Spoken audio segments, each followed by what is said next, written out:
ছোটবেলা থেকে পড়াশুনোয় একেবারেই ভালো ছিলেন না। কি এমন হলো যে পদার্থবিদ্যায় নোবেল পেলেন? চলুন আজকে জেনে নেওয়া যাক আইনস্টাইনের ছোটবেলার গল্প। তার জন্ম হয়েছিল 1879 সালে জার্মানির মিউনিকে। তার ছোটবেলা ছিল সাদাসিধে এবং সম্ভাবনাহীন। কেউ তখনও ভাবতেই পারেনি এই ভোলাভালা ছেলেটি বড় হয়ে বিশ্ববিদ্যালয়ের অধ্যাপক হবে এবং পৃথিবীর সবচেয়ে বড় সম্মানীয় পুরস্কার নোবেলও পাবে। মাত্র 20 বছর বয়স আপেক্ষিকতাবাদের তত্ত্বের উপর নিবন্ধ লিখে তাক লাগিয়ে দিয়েছিল বিজ্ঞান জগৎকে।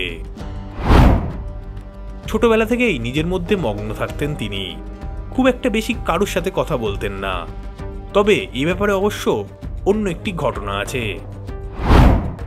অনেকেই মনে করেন তিনি ছোটবেলা থেকে কথা বলতে অনেক দেরিতে শুরু করেন। ছোটবেলায় যখন 3 বছর বয়স ছিল তার, তখনও তিনি কথা বলতে পারতেন না। সেই সময় তার বাবা মা বেশ কিছুটা চিন্তায় পড়ে গিয়েছিলেন। যদিও বা পরবর্তীকালে তিনি অবশ্য অল্প অল্প কথা বলা শুরু করলেন। বয়স তখন 7। তার মা তাকে প্রথমবারের মতো স্কুলে ভর্তি করলেন। যা হোক, স্কুলে গিয়ে তিনি আরো বেশি বিপত্তি বাঁধালেন। তিনি খুব শান্ত প্রকৃতির ছেলে হলেও তিনি পড়াশোনায় তেমন ভালো কিছু করে উঠতে পারতেন না। তাই তার ক্লাস টিচার একদিন মন্তব্য করেই ফেললেন, এই বোকা ছেলের দ্বারা কিছুই হবে না।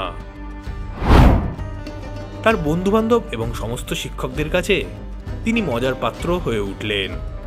যদিও বা তার মা বিশ্বাস করতেন তিনি একদিন বড় কিছু হবেন।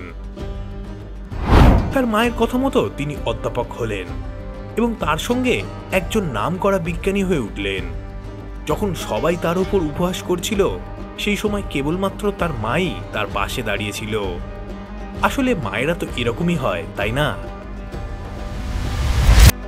দেখতে বোকা হলেও তিনি ছিলেন অসাধারণ মেধাবী।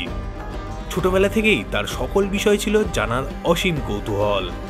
হেরম্যান ছিলেন আইনস্টাইনের বাবা।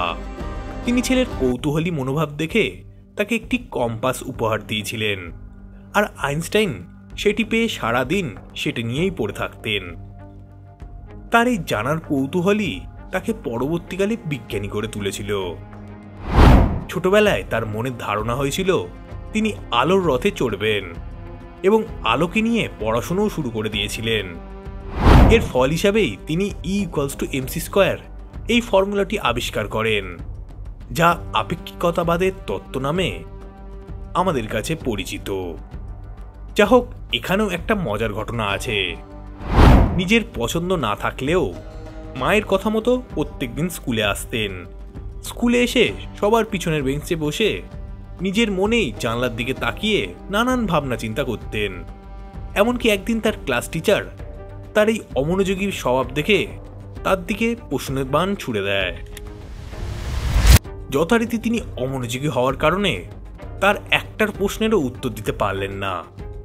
তার স্যার তার উপর বিরক্ত হয়ে ক্লাসের বাইরে পাঠিয়ে দিলেন। তিনি ক্লাস থেকে বেরিয়ে মনে মনে খুশি হলেন এবং তিনি তার চিন্তাভাবনা নিয়ে ব্যস্ত থাকলেন।